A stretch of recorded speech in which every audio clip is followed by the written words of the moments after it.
Hello, welcome to tips for mom. കുറേ പേരൻസിൻ്റെ ഒരു വിഷമകരമായ ഒരു അവസ്ഥയാണ് കുഞ്ഞ് തീരെ ഉറങ്ങുന്നില്ല എന്നത്. കുഞ്ഞിൻ്റെ ഉറക്കക്കുറവിന് നമുക്ക് എന്തെല്ലാം ചെയ്യാൻ പറ്റും, എന്താണ് അതിനൊരു പരിഹാരം, അവയൊക്കെയാണ് ഇന്നത്തെ വീഡിയോയിൽ പറയാൻ പോകുന്നത്. വീഡിയോയിലേക്ക് കടക്കുന്നതിന് മുമ്പ് എൻ്റെ ചാനൽ ആദ്യമായി കാണുന്നവരാണെങ്കിൽ ഒന്ന് സബ്സ്ക്രൈബ് ചെയ്തേക്കണേ. ജനറലി ഇനീഷ്യൽ 1 മന്തിൽ കുഞ്ഞുങ്ങളെല്ലാം ഡേ ടൈം സ്ലീപ്പേഴ്സ് ആയിരിക്കും, നൈറ്റിൽ ഉണർന്നിരിക്കും. അതൊരു പൊതുവായ കാര്യമാണ്. അതുകൊണ്ട് അതിനെക്കുറിച്ച് ആലോചിച്ച് വെറീഡാവേണ്ട ആവശ്യമില്ല.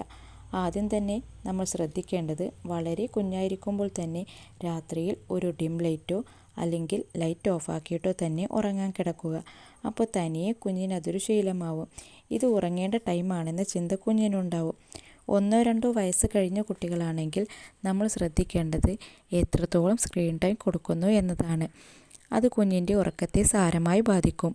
1 വയസ്സ് മാത്രമേ കഴിഞ്ഞിട്ടുള്ളൂ എങ്കിൽ സ്ക്രീൻ ടൈം തീരെ പാടില്ല. 2 വയസ്സ് കഴിഞ്ഞ കുട്ടികളാണെങ്കിൽ ഈവനിങ്ങിന് ശേഷം സ്ക്രീൻ ടൈം പാടില്ല. പിന്നൊന്ന് നമ്മൾ ശ്രദ്ധിക്കേണ്ടത് കുഞ്ഞിൻ്റെ ഫുഡ് ഉറങ്ങുന്നതിന് ഒരു 2 മണിക്കൂർ മുമ്പെങ്കിലും നല്ലൊരു സോളിഡായിട്ടുള്ള ഫുഡ് എന്തായാലും കൊടുത്തിരിക്കണം. ചില കുഞ്ഞുങ്ങളാണെങ്കിൽ ഉറക്കത്തിനിടയിൽ ദാഹിച്ച് എണീക്കും, അന്നേരം വെള്ളം കൊടുക്കുക. അല്ലാതെ ചില അമ്മമാർ കുപ്പിപ്പാൽ പോലത്തവ അന്നേരം കുഞ്ഞിന് കൊടുക്കും. അത് പാടില്ല. വെള്ളമാണ് ഏറ്റവും നല്ലത്. മാത്രവുമല്ല, കുഞ്ഞിന് സുഖമായി ഉറങ്ങാൻ പറ്റുന്ന നല്ലൊരു എൻവയോൺമെൻറ്റിൽ കിടത്തുക.